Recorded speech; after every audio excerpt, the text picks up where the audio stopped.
जय माता जी। ओम नमः शिवाय। आज महाशिवरात्रि है।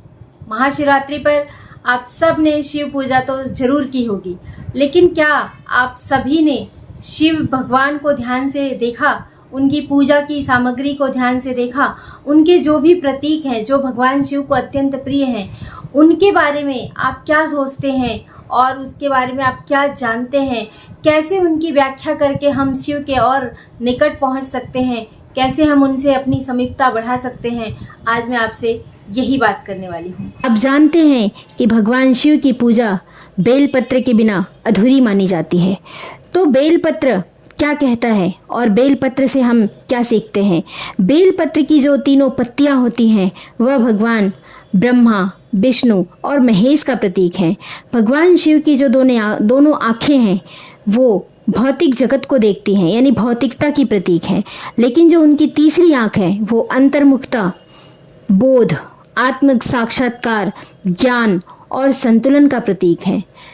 चंद्रमा से काल की गणना होती है और भगवान शिव के मस्तक पर अर्धचंद्र का मतलब है कि महाकाल ने पूरी प्रकृति के काल को अपने नियंत्रण में कर रखा है। यानी भगवान शिव की मर्जी के बगैर एक भी काल की घटना नहीं हो सकती है।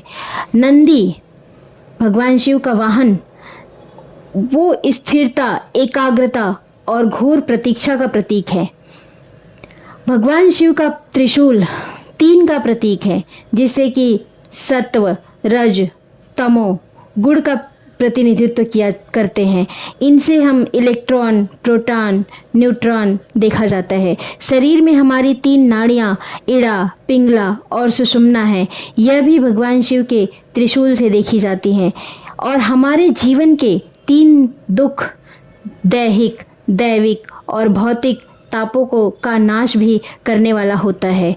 गले में स्थित सर्प कुंडलिनी शक्ति का प्रतीक है, यानी शक्ति अपने स्वामी शिव के साथ लीन है, समाधि मग्न है, ध्यान मग्न है। और डमरू से निकले हुए नाद, जिसको कि ध्वनि, लय, तरंग और ऊर्जा कहते हैं, उसी से संपूर्ण ब्रह्मांड का विस्तार होता है और उसी में समा जाता है। मस्तक से बहने वाली गंगा यानी ज्ञान गंगा हमारे मन, बुद्धि, अहंकार और चित्त से बहे, जिससे कि आत्म भाव में स्थिर रह सके, आत्मा अपने स्वभाव में रह सके।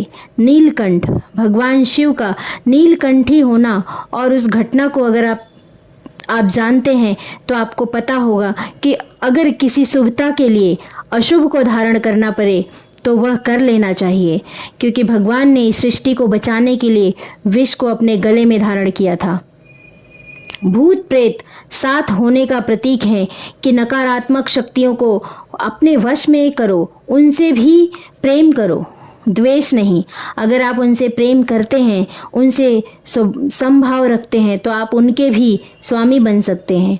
और भगवान शिव का रुद्र रूप हमें ये सिखाता है कि जब पाप बढ़ रहा हो तो उसके नाश के लिए आपको भी रुद्र रूप धारण करना चाहिए, उसके लिए भी आपको तैयार होना चाहिए। कि भगवान शिव को शमशान की राख अत्यंत प्रिय है।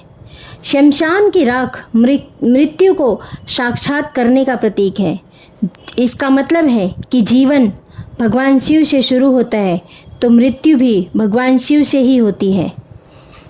तो आप इस शिवरात्रि भगवान शिव के प्रतीकों को समझें। भगवान शिव के प्रतीक को अगर आप समझ जाएंगे तो भगवान शिव को समझना बेहद ही ज़्यादा आसान हो जाएगा और भगवान शिव से आपकी नज़दीकी और बढ़ जाएगी।